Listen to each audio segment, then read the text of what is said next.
আপনি কি খুব রোগা পাতলা শরীর নিয়ে চিন্তিত? ওজন বাড়াতে চাইলে শুধু বেশি খাওয়াই সমাধান নয়, দরকার সঠিক খাবার এবং নিয়মিত অভ্যাস। আজকে জানবো কোন কোন খাবার ওজন বাড়াতে সাহায্য করে। প্রথমত, চাল, আলু আর কলা। এগুলো হলো প্রাকৃতিক কার্বোহাইড্রেটের উৎস। এগুলো শরীরে এনার্জি যোগায় এবং ওজন বাড়ায়। দ্বিতীয়ত, ডিম, মাছ, মুরগি আর দুধজাত খাবার।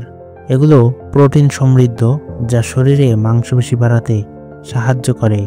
তৃতীয়ত, বাদাম, কাজু, আখরোট আর চীনাবাদাম এবং মাখন। এগুলো স্বাস্থ্যকর ফ্যাট থাকে, যা ওজন বাড়াতে খুব কার্যকর। চতুর্থত, দুধ, দই আর ছানা।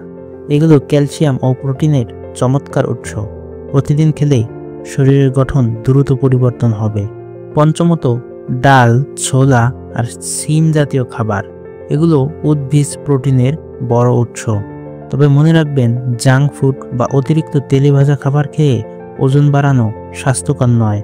বরং নিয়মিত সুষম খাবার খাওয়া, ব্যায়াম করা এবং পর্যাপ্ত ঘুম নিশ্চিত করা জরুরি। তাই ওজন বাড়াতে চাইলে আজ থেকে এই খাবারগুলো আপনার ডায়েটে রাখুন।